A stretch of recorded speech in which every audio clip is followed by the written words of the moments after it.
A very good morning and a warm welcome to day 2 of the Biotechnology webinar series on the theme Biotechnological Tools in Molecular Diagnosis. May I request you to be in a prayerful posture as we commit ourselves and this webinar series to God our Father.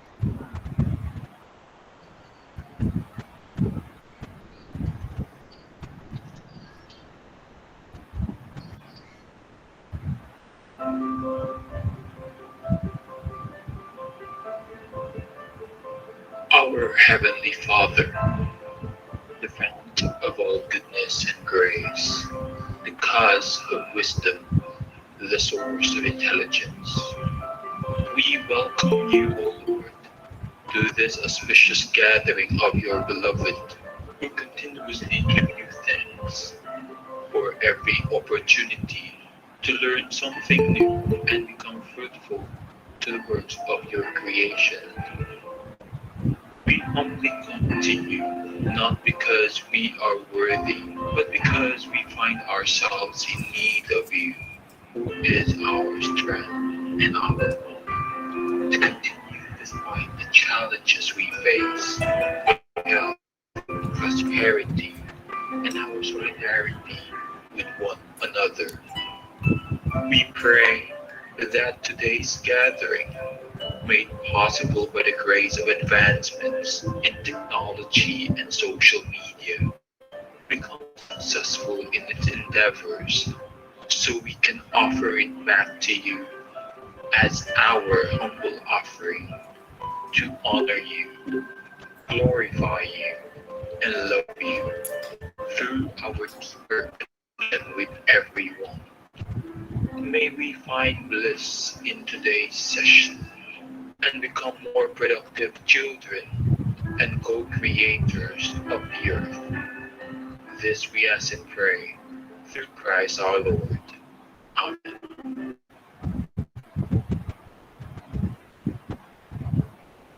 Good morning, everyone. Thank you for joining for the second day of webinar hosted by the PG Biotechnology of Loyola College. It's my pleasure to welcome every participant who have logged online and on YouTube. Welcome Mr.Berty Ashley, our resource person for the day. Thank you for readily accepting our invitation in the midst of your busy schedule.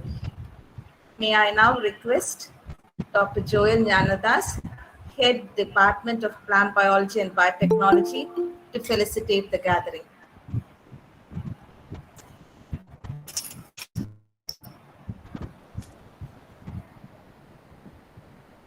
Dear Mr. Berty Ashley, the resource person of the day, Dr. Sheila, the convener of this webinar, esteemed colleagues, and dear participants, good morning to one and all. It gives me immense pleasure to greet you all and welcome to the second of this webinar. I hope all of you enjoyed the previous day's sessions and were benefited by the inputs given by the resource person. Today, we have Mr. Berty Ashley as a resource person. I warmly welcome him on behalf of the management, on behalf of the department, and on behalf of all of us. And I thank him for readily accepting the invitation and for joining with us to deliver the lecture on the Antisense Oligonucleotide Technology and its future as therapy for rare genetic disorders. Sir, we are really happy to have you today as a resource person. Dear participants, as you are all aware that molecular diagnostics, the detection of genomic variants, aiming to facilitate detection, diagnosis, and monitoring response to therapy, has undergone a rapid development in the recent times. Now, we have developed a lot of techniques, therapeutic tools in health sector, and the recent situation is one such example. where we have done away with the conventional methods of disease diagnostics and we have moved on to molecular methods for detection. The molecular diagnostic methods have proved to be better in detection, management, control, and eradication of several diseases, which is infectious and non-infectious in both animals and human populations. And these innovations have potential impacts that extends beyond the health and welfare of mankind.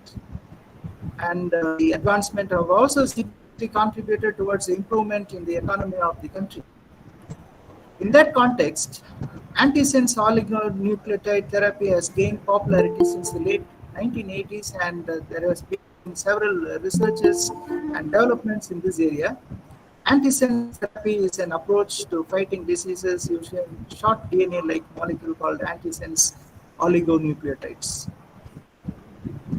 Today, with the inputs from our resource person, Mr. Berty Ashley, I'm sure that all of you will have a wonderful time in gaining knowledge and updating on this field of molecular diagnostics. At the same time, I take this opportunity to congratulate Dr. Sheila and the team of dedicated staff who have been with us in making these 2 days a wonderful time for students to gain knowledge in these fields. I congratulate and appreciate them. I wish you all the best. Thank you. Thank you, Dr. Joel, Head, Department of Plant Biology and Biotechnology, for your warm words of welcome and for highlighting the significance of the webinar series. We are privileged to have with us our resource person, Mr. Berty Ashley, Senior Scientist, Bangalore. May I request Dr. Prem Kumar, Assistant Professor, PG Biotechnology, to introduce our resource person. Thank you very much, Dr. Sophie Figueredo, for giving me the opportunity to introduce our special speaker of the day, Mr. Berty Ashley, Senior Research Scientist, Dystrophy Annihilation Research Trust, Bangalore, India. Mr. Berty Ashley is a molecular geneticist working at the Dystrophy Annihilation Research Trust. They call it as DART since the year 2014 to set up India's first research and development facility dedicated in finding a cure for DMD, that is Duchenne muscular dystrophy, which is a rare genetic disorder seen among the children. If he is not to be seen at the lab, one could easily spot him at a concert, screaming hoarsely with the audience or at a quiz. He's a lover of music, not only collects vinyl records, but also plays with 3 different bands. He plays guitar, drums, keyboards, and listens from Hindustani music to heavy metal.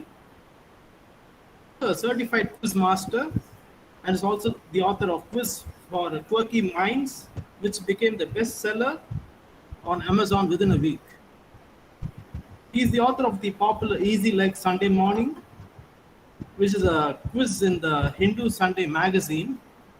Finally, he has great exploring eateries too. Berty Ashley did his master's in biotechnology at ANJAC College in Sivagasi, and his undergraduate was in zoology at the famous college, the American College Madurai, which is one of the oldest colleges in India. As he left college, he joined as a researcher at the Madras Diabetes Research Foundation, following which he worked on a groundbreaking project on the genomics of Mycobacterium tuberculosis at AUK at Madras Institute of Technology, where in the process he was shortlisted as one of the top 100 gene annotators in the country, and he was facilitated Honorable Minister for Science and Technology for the same.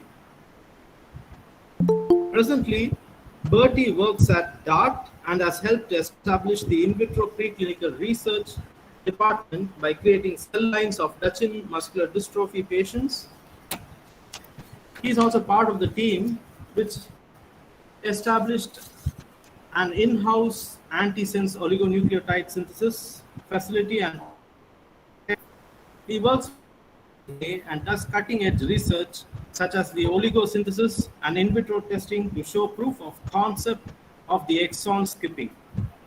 His team is now involved in setting up the in vivo platform for studying long-term efficacy and toxicity of ions in its potential as a therapy for DMD patients. Bertie and his colleagues are in collaborative research with prestigious international institutes at the Murdoch University, Australia, and the Leiden Medical Center, the Netherlands, and national institutes like Indian Institute of Science, Bangalore, National Center for Biological Sciences, then Jawaharlal Nehru Center for Advanced Research, Bangalore, and then National Institute of Mental Health and Neurosciences, Bangalore, Indian Academy of Cultivation of Sciences, Kolkata, MedGenome and Strand Life Sciences, Bangalore. He has also published various research articles in various journals. For example, what are CRISPR-Cas9 genetic scissors, which was published in the Federal, and also he has published in various high impact factor journals like the Molecular Genetics and Genomic Medicine, which has an impact factor of 2.375, which has been published by Wiley Publications in the year 2021. Now let us welcome our speaker, Mr. Berty Ashley. He would be sharing and discussing with us his valuable information and knowledge on the antisense nucleotide technology, its future as therapy for rare genetic disorders. Welcome you, sir.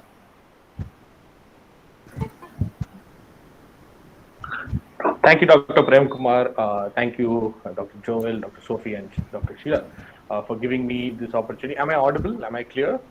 Audible, sir. Yes, Thank sir. you. Thank you so much. And that was a very flattering introduction. I mean, looking back, it seems like I've done a lot, but sometimes you wake up in the morning and like, what have I done? And then when I heard Dr. Prem, I felt, okay, not bad. Thank you all. Thank you to every single participant who's joined this. It's quite amazing. I've visited Loyola College multiple times, and it's really nice to be called back as a research person. So anyway, let's get going with this. I'm sure a lot of you are interested in what's going to happen now. Now, here's the thing. Ma'am, the chat is open for everybody, right? Anybody can chat, right? So participants, I like it when it's engaging, when it's interactive. So please feel free to, I have the chat window open here, so I can also make sure that you can interact with me and ask questions. And I'll be asking lots of questions to you guys as well. So feel free to, engage with me. And if you have any doubts, you can ask as well. So as Sir said, I have a quizzing background, so I love asking questions and I love sharing trivia and funda. So if anybody wants to share stuff, yeah, I can see it on the chat on the side. So please feel free to ask me questions. But first, let's start off with this lovely quote by Sally Ride. So Sally Ride was a teacher in the United States who had an opportunity to become the very first civilian astronaut for NASA, the Challenger shuttle. And she said, science is fun. Science is curiosity. We all have natural curiosity. Science is a process of investigating, it's posing questions and coming up with a method, it's delving in. This is literally I would say, the mantra that keeps me going, and it's responsible for me having looked further into the annals of science and trying to figure out what we can do with research and see where I can take my love for science and how not only is it useful for me, but it's also useful for the community and the general people around us. So this is me. I am Berty Ashley. I am science scientist at Dystrophy Annihilation Research Trust, but the introduction's already been given. But here is a couple of questions for you. So you see these two gentlemen. This is a photo taken in front of Cambridge University in 1954. So in 1953, they published a paper which was just one page, literally one page. It's page 737, okay, in Nature 141. And that's my, sorry about that. Okay, in the paper, the last line said, it has not escaped our notice that the specific pairing we have postulated immediately suggests a possible copying mechanism for the genetic material. So, does anybody know who these two people are and what they were talking about? It's just one page. Nowadays, articles run to 15 pages, 16 pages. In bibliography, runs to like 8 pages. But these guys published an entire article, discussion, result, method, methodology, and bibliography, which is just literally one page.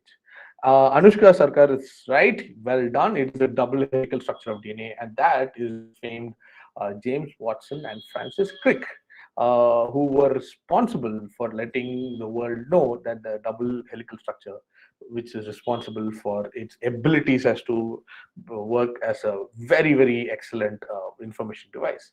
But there's a more important question in this. That is, what is this very interesting picture? It's regarded as the most important photograph taken in the history of biological research. So, question is, this is called photograph 51. My question is, who took this photograph?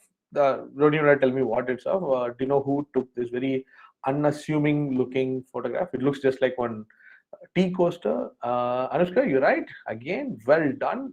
This is the lady, Sachin, good job. This is the lady we owe biotechnology to, the amazing Rosalind Franklin and her X-ray diffraction picture of DNA, which led to the discovery of having a double helix structure.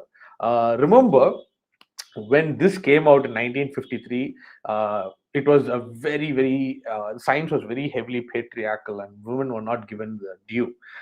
Unfortunately, which led to Rosalind Franklin not being mentioned in the paper, not being thanked, not being acknowledged. And when Watson and Crick won the Nobel Prize, she was not even there, and she was not even acknowledged, which is very sad. There are hundreds of women who have given most of their lives to making biotechnology the field that it is now, and this is a woman who started it all up, so we have to pay our debts to her. And well, it is moving along. We have come to a point where we are appreciating her for what she's done, so much so that we have a movie coming out called Photograph 51, which stars Nicole Kidman, which is based on a play by Anna Ziegler. So if anybody has a chance to see this movie called Photograph 51, which is about that particular photograph and how Rosalind Franklin changed our lives, do, if you get the chance, please go ahead and do it. So that's photograph 51. Okay, come. Jyoti, yes, you're right. Okay, so this is Professor Richard Dawkins. And in 1976, he wrote a book called The Selfish Gene, in which he coined a concept, a term, as a concept for discussion of evolutionary principles in explaining the spread of ideas and cultural phenomena. Now, that term refers to a cultural analog of genes in that they self-replicate, they mutate, and respond to selective pressure. What is that term which all of you know and all of you come across on a regular basis on all social media platforms? So, what term did Richard Dawkins coin in 1976 in his book, The Selfish Gene, which is about evolutionary principles, and which all of you know and all of you pretty much use every day? I'm pretty sure you see Facebook and Instagram and WhatsApp, and this term is everywhere. Think about something that self-replicates, it can mutate, and responds to selective pressures. So respond to selective pressure meaning, if you like it, if it has a positive response, then it grows. If it's a negative response, it does not grow. I'll give you a clue. It's 4 letters long. It's just 4 letters long, and all of you know this word. Yes, Anushka gets it right. Well done, Anushka. So this is memes.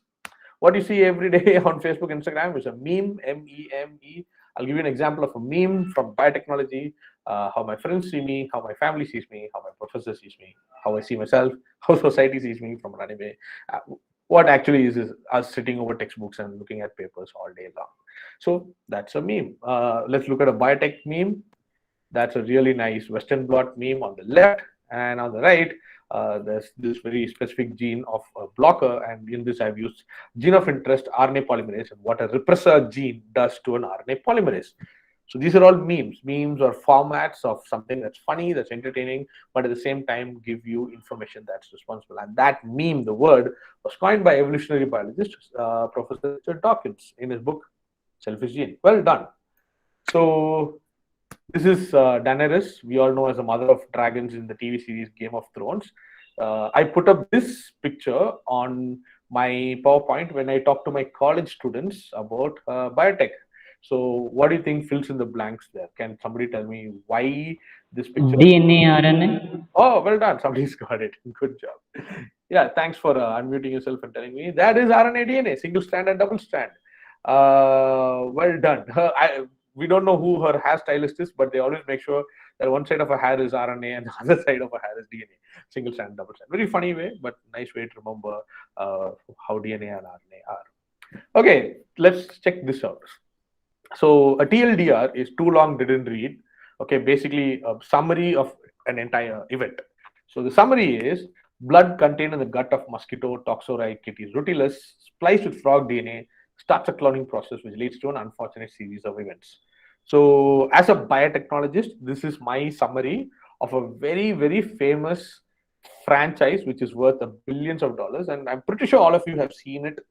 If not seen it, at least heard of it. There's nobody who has not heard of this franchise. Do you know what I'm talking about? Think about it. Blood contained in the gut of a certain species of mosquito, spliced with frog DNA, and then cloned, which leads to a series of events which were very unfortunate. Which it's $1 billion industry. Does anyone want to give a try at it? What do you think this is? I'll give you another clue. It's obviously fictional. It's not true. Most franchises which we know in entertainment are fictional. Where have you seen somebody playing around with blood inside from a mosquito and with frogs and cloning? I'm pretty sure you've seen this. I mean, all 90s kids have seen this, I'm that for sure. And the franchise recently also got excellent. Merlin gets it right. This is the Jurassic Park franchise. Yeah, the entire Jurassic Park, Jurassic World, Jurassic Park 4, Jurassic World 4, 3, all of them started with this one small hypothesis of blood being taken from this particular mosquito, which is encased in amber, splicing into frog DNA, and that leads to Jurassic Park. Well done. Good job. I think I have one more question. Okay, this is a fun one. This device injects alien DNA from its library that has been altered to mix with other DNA. Then it rapidly evolves this DNA sample until the wearer is mostly alien. He then turns back with unaltered DNA, so he's 100% human again. So this is a particular device. So two questions: who owns this device, and what is the name of the device? I'll give you a minute more. If nobody's figured it out yet, I'll put the picture of the device, and then somebody can tell me. I'm pretty sure as soon as you put the picture of the device, you'll know what it is. Think of this: it's a small device which has alien DNA in it and allows the wearer to become fully alien or normal depending on what DNA he's using. Okay, cool. Since nobody's going for it, let me put the picture of the device. Oh yeah, there you get Bevin Nishant gets it perfectly right. Well done, Bevin. Yeah, this is the Omnitrix, and this is the whole concept of the Ben 10 series, which is basically using DNA and using cloning processes and antisense oligonucleotides to become a superhero. Yeah, well done. Good job. So that brings us to what I do. All that you saw is all fiction. It's all entertainment. But they're all based on certain things in science which we know are happening right now and which I have been privy to in the last 8 or 9 years of my life as a researcher. So I work at the Dystrophy Annihilation Research Trust. Our motto is aspiring to achieve total annihilation of muscular dystrophy. So that's what we do. So it was started by this gentleman and lady and their son. His name is Karan, and you can see that he's wheelchair bound because he suffers from a rare disorder called Duchenne muscular dystrophy, or DMD. So when they started DART, it was basically just parents helping parents, right? Because it's a rare disease, you don't meet too many people who have children who suffer from this disease. So it was started by the parents for other parents. So that's what it started with. One of the first things they did was to raise awareness about muscular dystrophy because a lot of people don't know. I'm pretty sure of the 92 odd people who are here on this call right now, half of you wouldn't have even heard of Duchenne muscular dystrophy or DMD. And we are not going to be invested or interested in the outcome of a disease or the research of a disease if we do not know what it is. So that was the first thing. And then I joined them in 2014. And when I joined in 2014, we made it into a proper research laboratory with world-class facilities in vitro research, which is what I joined in as first, in vitro biologist. So that is the how DART moved along. So what is DMD? I mean, how does it work? So DMD is, you can physically see it in a kid. If you see these two pictures on the left, you can see that's the gait. That's how a kid with DMD would walk. He would walk on his tiptoes, and the sleeve sticks out due to weak belly muscles, right? And on the right, you can see it's called the Grover's sign. The Grover's sign. So Grover's sign is something that you would see in like probably 3 or 4 year old kids. You know how normally kids get up, right? They just get up like that. These kids aren't able to. They use their hands to push on their legs to slowly stand up, and then they walk with a specific gait. So these are the two physical attributes of DMD, which is instantly recognizable and it can be seen immediately. And the doctor knows that the kid is suffering from DMD. So DMD is an X-linked inherited disorder. So what is X-linked? It is present only on the 23rd chromosome in 23.36. That's where it is. So what does that mean? It means that usually it's carried over by the matrilineal inheritance. That is, it is from grandmother to mother and so on and so forth. Now, thing is this, because it's X-linked, it only affects boys, right? Because boys get only one X chromosome and the other is a Y chromosome. And if they get the affected X chromosome, then it's a problem. The mutated X chromosome is not working properly. Girls have two X chromosomes. So even if they get one that is affected or mutated, the other one is fine, which will act as a buffer, as a backup. So not a problem at all. So that is why DMD is an X-linked inherited disorder, right? Women are carriers, and affected men are the ones who have a single X that is mutated. So this, we did a study, and this was a paper that was we published in 2020, and it was revised and published in 2021 February, called Matrilineal Analysis of Mutations in DMD in a multi-generation South Indian cohort using DMD gene panel sequencing. Now, let me see if I can. So, okay, let me explain this in easier methods. So every gene has a specific sequence of something called exons and introns, right? And these exons and introns are responsible for the production of a particular protein at the end of it, which does its job, and hence your body acts or behaves normally. Sometimes there's a small mutation in this gene.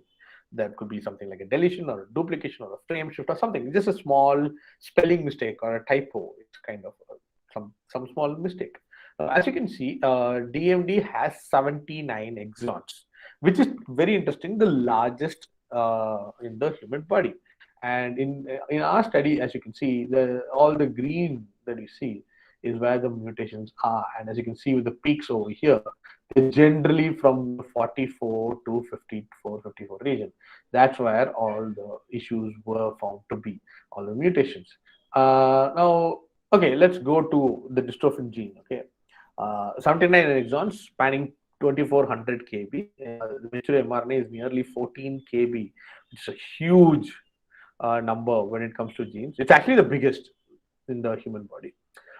It encodes a muscle protein with a structural role. So, what do you mean by structural role? It is the dystrophin is responsible for anchoring the extracellular matrix to the actin cytoskeleton, right? So it is responsible for making sure that your muscles are tight and doing the job properly. Like, for example, if you were to feel your biceps or triceps or whichever, they are fine.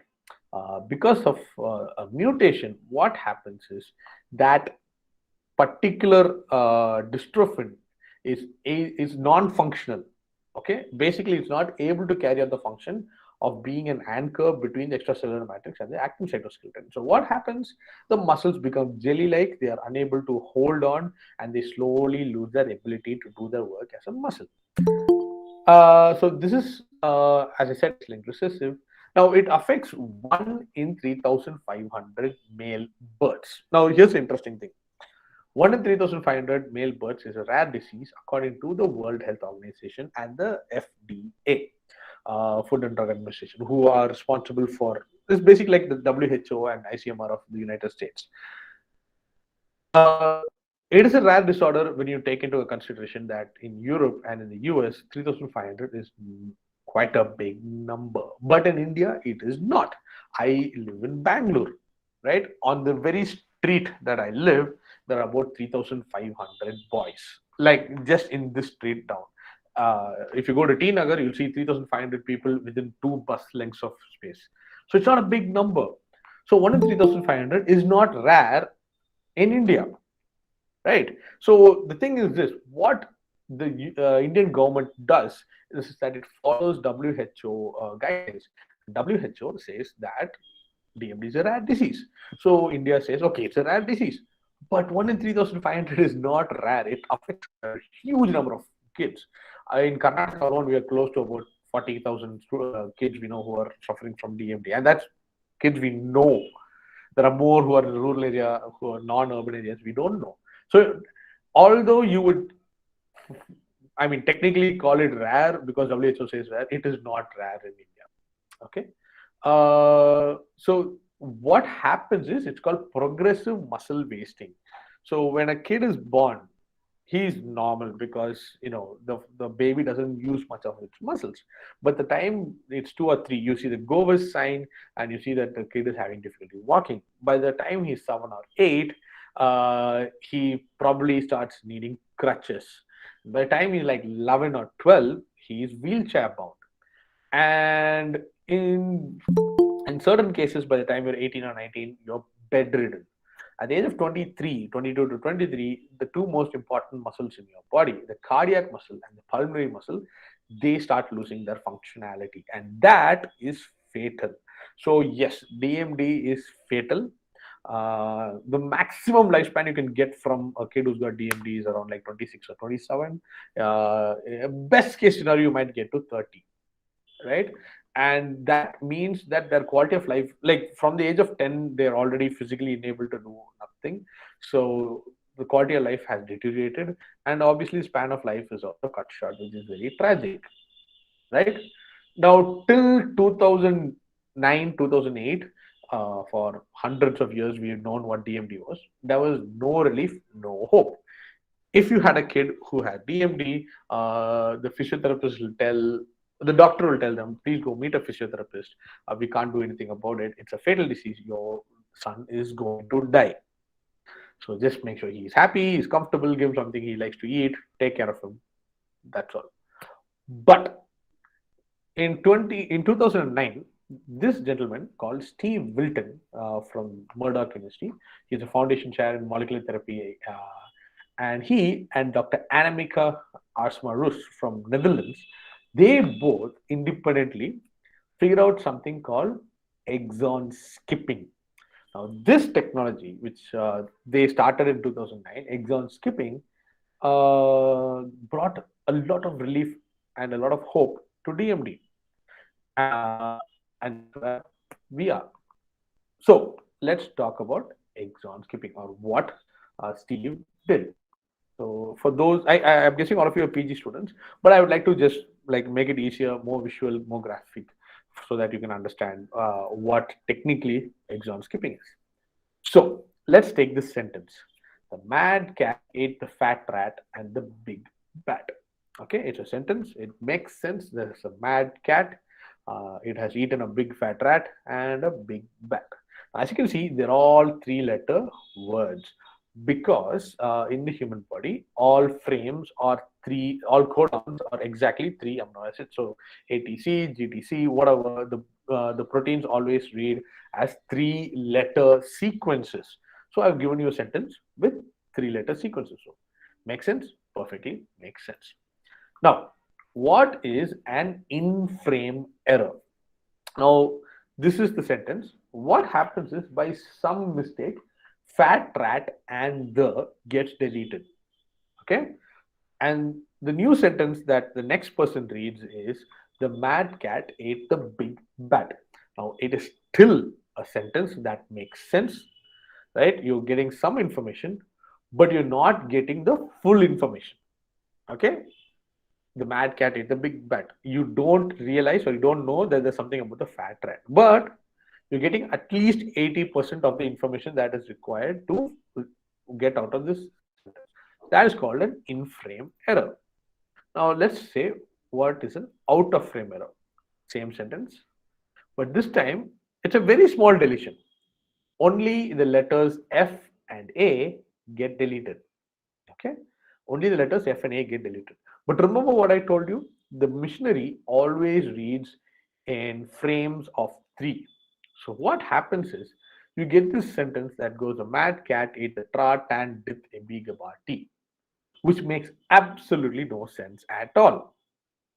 Yeah, it is longer and it has got more information, but it does not tell us anything at all. You don't get, at least in the previous one, you could get 2 bits of information. The 3, there's a mad cat, it ate something, and it ate a big bat. In the next one, you don't, you only get mad cat ate and you don't get anything else. Okay, so that's what happens. Now we'll take that sentence, the one that makes no sense at all.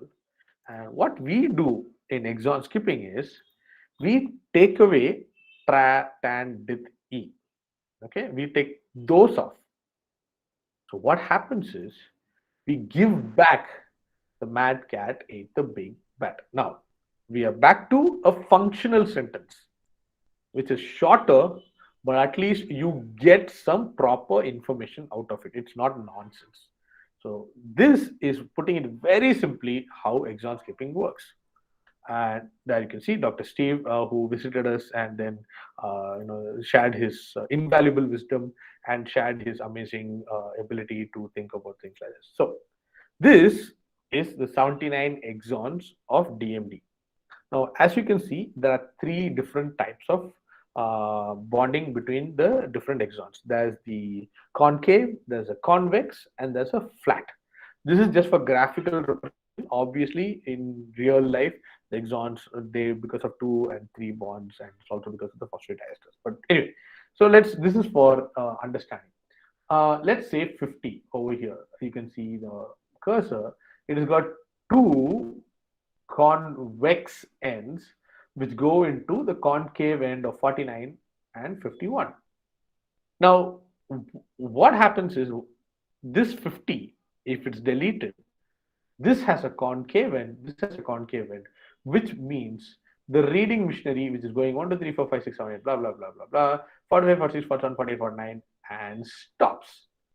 It's not able to read further. It stops right here. So, and after that, this leads to the lack of a functional dystrophin, which is what happens in these kids. So, what we do is, okay, the 50 is not there, but if we artificially take out 51, you can see that the end of 52 is concave, is convex. So, 49 and 52 can bind together. So what does that mean? 49 and 52 bind together, being read. The reading mechanism goes 47, 48, 49, 50. There's no 50, so 47, 48, 49, 52, 53, 54, 55, 56, so on and so forth. And that gives us a shorter, truncated, but still functional protein. And that is what is called as Becker's muscular dystrophy. So here it is. The pre-mRNA, there's no 50, splicing happens, reading frame disrupted, translation stops prematurely, truncated, non-functional dystrophin. In exon skipping, the antisense oligonucleotide that we have masks the 51, takes it away, so that 49 and 52 come together, and the translation does not stop prematurely but keeps going on. So you get an internally deleted, but importantly, functional dystrophin. So what does that mean in the real world scenario? So because of a constant lack of dystrophin, the kids, as I told you, go progressively from being somebody who's unable to get up to someone who dies at the age of 18 or 19. If we are able to give this internally deleted but functional dystrophin, it does not cure the disease, but it prolongs the life span of the kid and also gives a better quality of life. If the kid was, say, 2 years or 3 years old, he would probably be able to have a far more functional existence for a longer amount of time. So what do? As I told you, I am an in vitro biologist, so there are two things that we can do.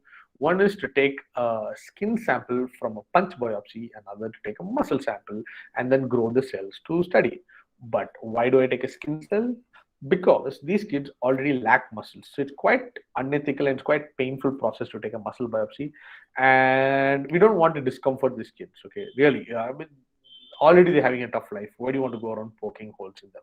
So what we do is we take a skin biopsy, right? And then we grow them as fibroblasts and use a virus called adenovirus myoglobin, which and we undergo a process called forced myogenesis. So what's forced myogenesis? Is basically convincing the fibroblasts that they are myoblasts and making them into muscle cells. And so at the end of it, you have a petri dish full of muscle cells or myoblasts on which you can do efficacy studies and toxicology studies in vitro in vivo. So in vivo is in the body, in vitro is in the glass. So in vivo would be in two organisms. One is the MDX mouse, which is available. They're really expensive, but they are available, which are mice with a DMD gene in it. Now, the thing is, very interestingly, zebrafish also get DMD, and they are easy to study. They have a short lifespan, and it does not affect their day-to-day processes. But the problem is, the Indian government still does not recognize zebrafish as a research oriented specimen.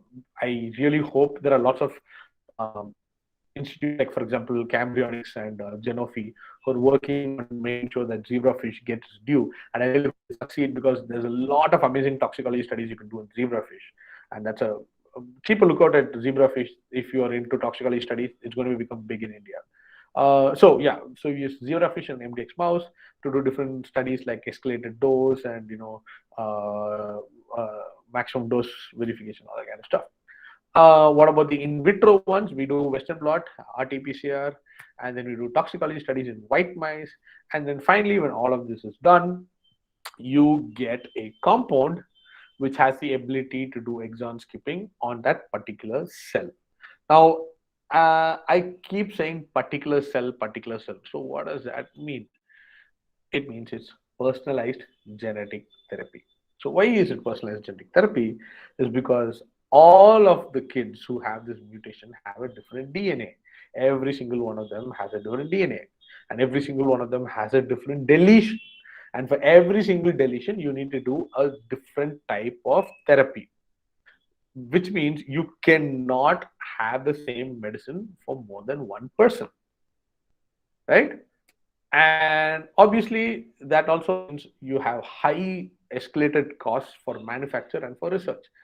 It does not make sense on a commercial scale. That's why big pharma companies don't do this. For example, if I had an issue and let's say Procter and Gamble want to do something about it, they would spend millions of dollars in research in trying to figure out a way to help me, and then they have to sell that only to me. They can't sell it to anybody else. And it makes no sense. If they put $5 million into research, I am not going to pay $5 million for something like that. I'm pretty sure my mother and father will not pay $5 million for something that they'll be like it's inevitable. But the thing is this: uh, it's not a rare disease, as you can see. I mean, whatever said and done, the kid is suffering. We want to help them, so there has to be something done about it. It can't be done on a commercial scale. So that's why people like us have to get into it. So as I told you, we are a parent-run organization. We were started by parents, so it is a not-for-profit. And I wrote this article for the Federal in 2019, generic to customized, how gene editing may change the face of healthcare. And just some time after that, this is Dr. Samia Swaminathan, who is currently the chief scientist of WHO. At that time, she was the director of Director General of ICMR. She came down, she met us all, and okay. So this is the story. When we started, we were the only ones who are doing personalized. I think we still are in some case the only ones who are doing personalized genetic therapy in DMD. Definitely, we are the only ones in DMD. And when we applied to the ICMR to do our clinical trials, they did not have the ability to process our claim, because in clinical trials there are very specific conditions which say that you have to give the same medicine to 200 different children who are suffering from the disease give the same medicine to 200 people who are normal, and your medicine or whatever you do should not have adverse effects on all of them.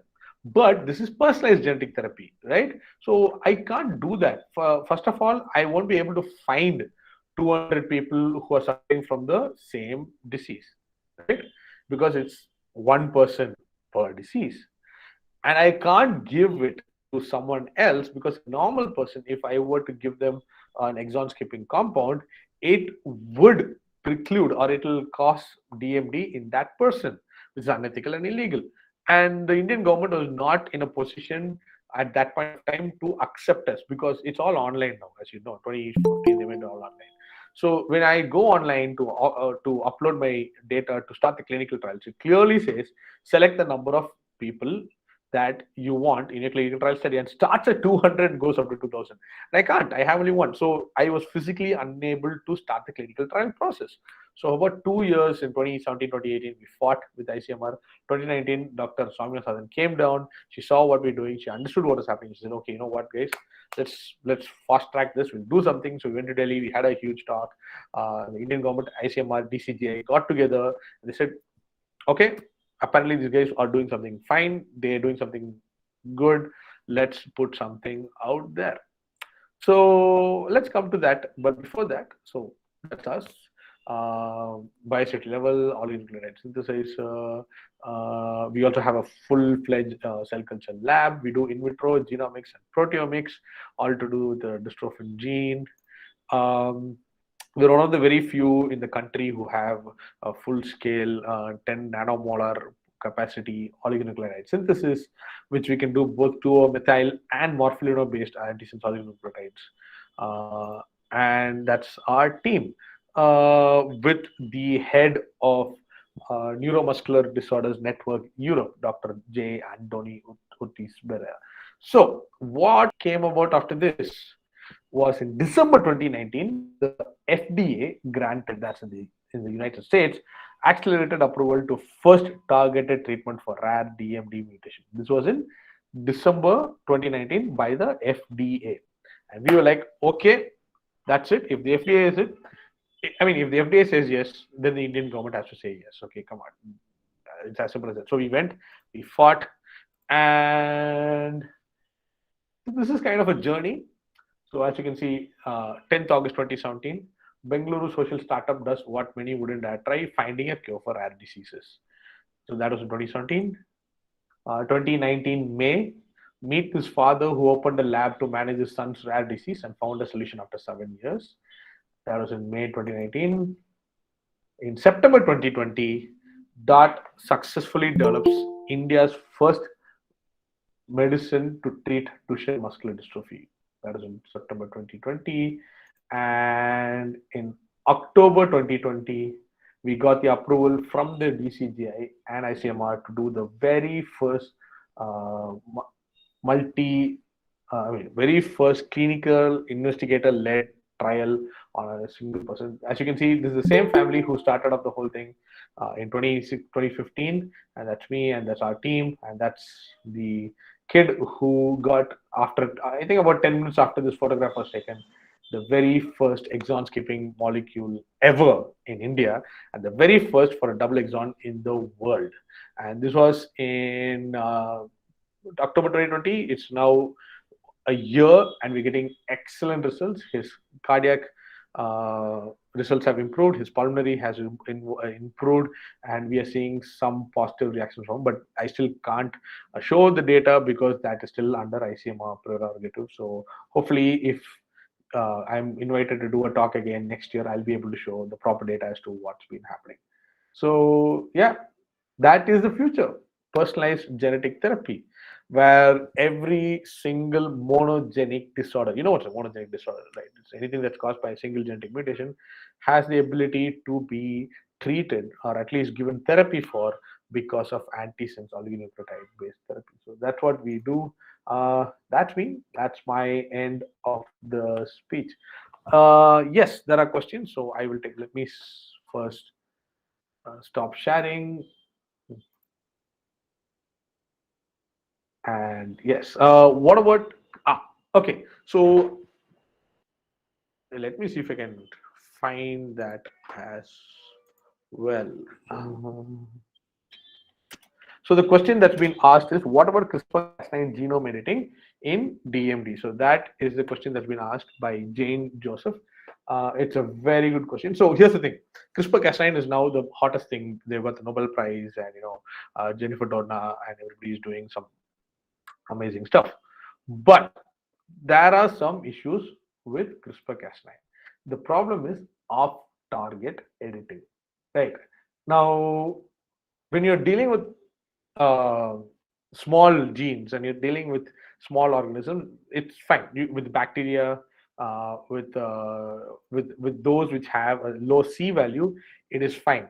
High C value organisms have a major issue with CRISPR-Cas9 because of off-target editing.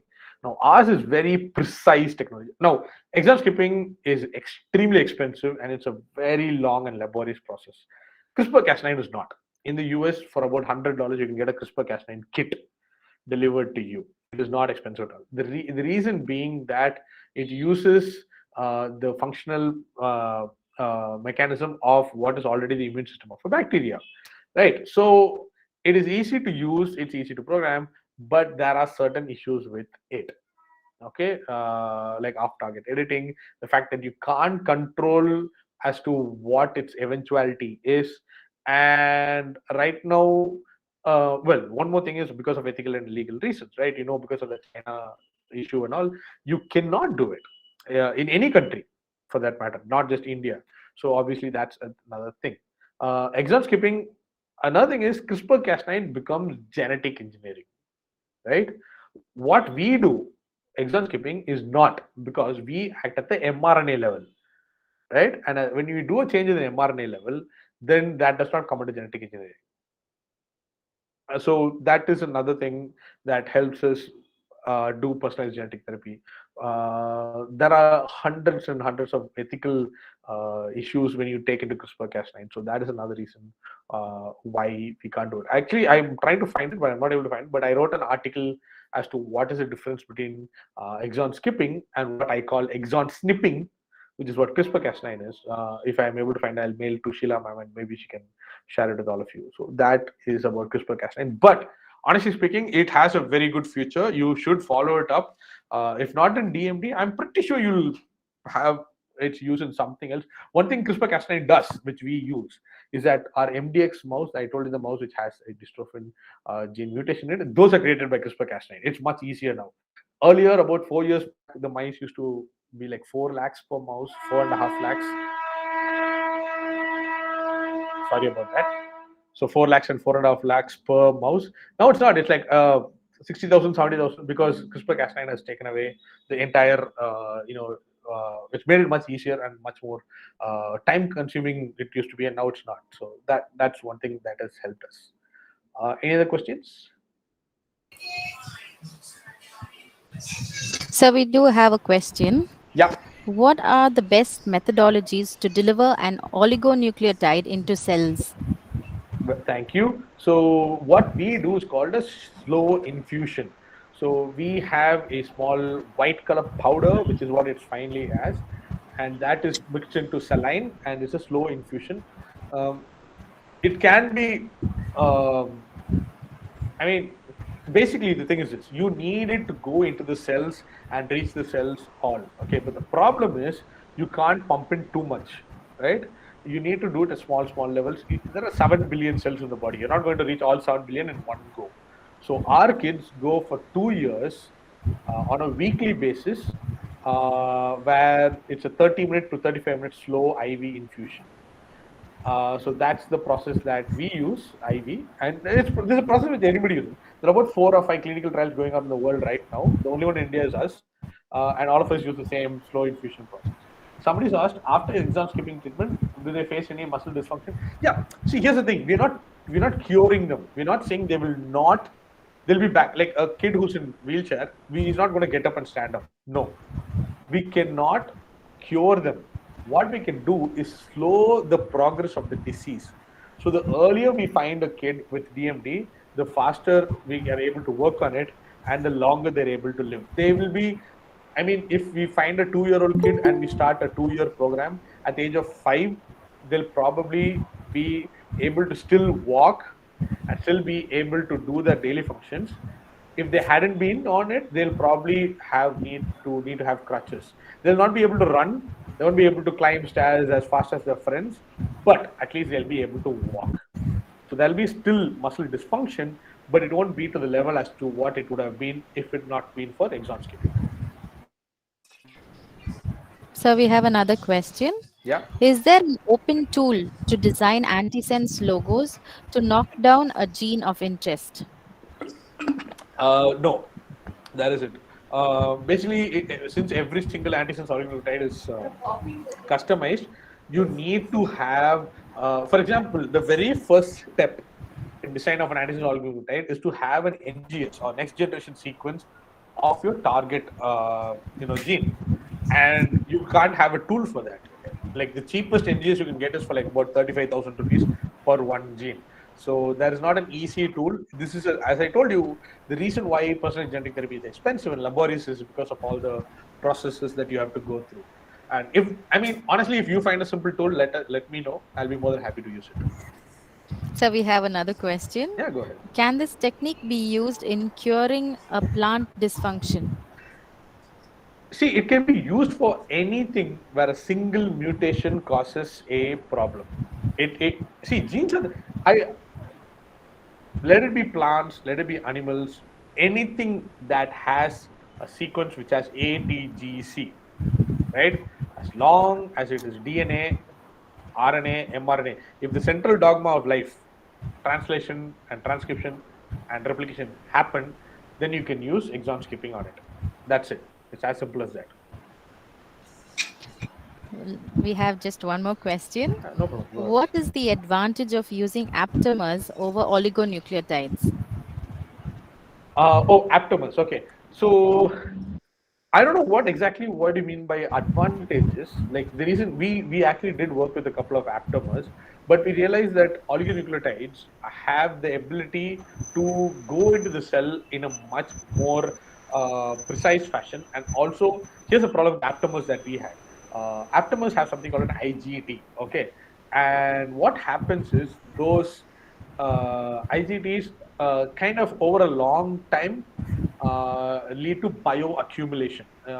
If you don't know what a bioaccumulation is when there's a certain ions which are produced or molecules which are produced due to a process. They are not toxic, but certain places in your body, like your kidney and liver, they start accumulating those ions and molecules. And although they are completely non-toxic in a small level, over a period of time, it becomes accumulated and becomes toxic, and that's called bioaccumulation. So unfortunately, aptamers, they have this tendency to break down, and some of the products that come out of them can be lead to bioaccumulation, which could lead to certain issues. Oligonucleotides it doesn't get going to the kid just pisses out. If it doesn't get absorbed by the body, it goes off in the urine. Okay, thank you, Dr. Mr. Berty. If there are no more questions, I think we have one more question. From Swati. Yeah, no problem. Yes. So, different methods. Okay, so Australia, the US, obviously, UK, and Netherlands. I told you there are 5 places in the world which are doing right now. So Australia, UK, Netherlands, US, and that's us. Yeah. So the heart muscles are, we can't do anything about it. I mean, the kid is born with this disorder, right? At some point of time, the muscles are slowly failing. You can't change the entire. You can probably give some muscle help. You can use steroids to boost the heart, but at some point of time, it's going to fail. So if there are no more questions, thank you, Mr. Berty. My I think pleasure. we have Dr. Pankaj. Yes, thank you, ma'am. Yes, sir. Myself, Dr. Pankaj Kumar Singh from IIT BHU. Your presentation was nice, sir. Thank My you. question is concerned with your molecular biology techniques, whatever the study you have given.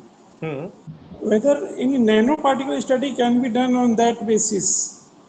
Actually, yes, there's a really in CMC Vellore there is Dr. Ghosh who is using nanoparticle mediated transfer. We still haven't got to the preclinical trial basis, but I think they are in the process of going for mice to do certain preclinical studies. If that goes through, then yeah, nanoparticle mediated transfer. Actually, it's called AAV, and if that works out, then Dr. Ghosh and his team, we would be working with them as well. Yeah, Which nanoparticle you are using? gold.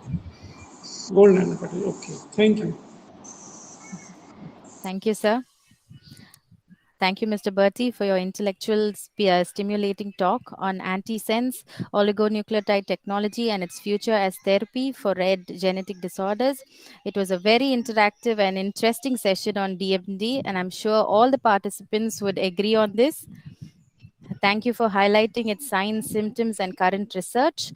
Within an hour, you have taken us on a very interesting journey that gave us an in depth knowledge about exon skipping and its applications in DMD. We also appreciate you have brought out that this tool can contribute to personalized medicine. Thank you, sir, for sharing your wealth of knowledge with us. Um, I Uh, kindly, yes, I yes, sir. I'll also tell people that we are very easily to find on all social media. We're on Twitter, Facebook, Dart India. That's it. So and dartindia.in is our website. So if you have any questions, if you want to know more about what we do, or if you want to just visit our lab at any point of time in Bangalore, do check us out and do reach out to us. I'll be more than happy to take you through. Thank you all for the lovely comments on the side. Thank you, sir. And Thank thank you. you, Loyola College, for giving me this opportunity. It's been an absolute pleasure. Participants, can you please switch on your videos just for a few minutes to take a group photo, please?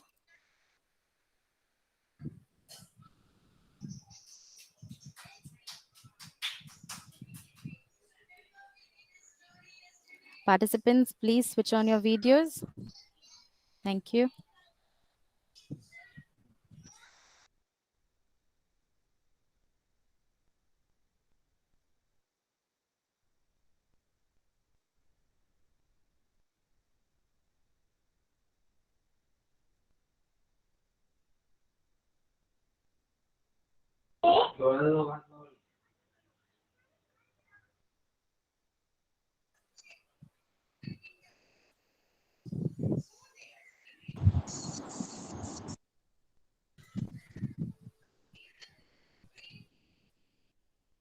Thank you. Thank you very much.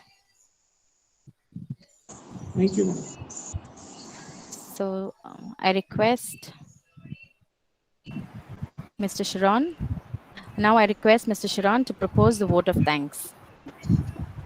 Thank you, ma'am. Vibrant good afternoon to everyone. Saying thank you is more than good manners, it is good spirituality. Over the course, it is a great honor and privilege to propose a vote of thanks in this memorable occasion on behalf of plant biology and biotechnology. First and foremost, I thank the Almighty God for giving us this day and bless throughout the session. And I extend my sincere gratitude to our honorable chief guest, the resource person, Mr. Bertie Ashley, to take out his time from his busy schedule to enlighten our students. Thank you, sir, for your inspiring and enlightening us with your presentation and a very interactive session on antisense oligonucleotide technology and its future as therapy for rare genetic disorder, especially on DMD. A special thanks to our head of the department, Dr. J. Joel Jnanadas, and I would like to thank Dr. Sheila S., convener of this webinar, to make this webinar a successful one. And I owe thanks to the organizing committee, teaching and non-teaching staffs for working hard to make this day a memorable one. Finally, my heartfelt thanks to my valuable friends for your cooperation and making this webinar a resounding success. Once again, I thank you for your attention. Thank you. Participants, thank you. Thank you, Sharon. Participants, kindly submit the feedback form. The link is posted in the chat box. On behalf of the PG Biotechnology Loyola College, Chennai, we thank each one of you for your active participation and we wish you a pleasant day. Thank you, one and all. Thank you.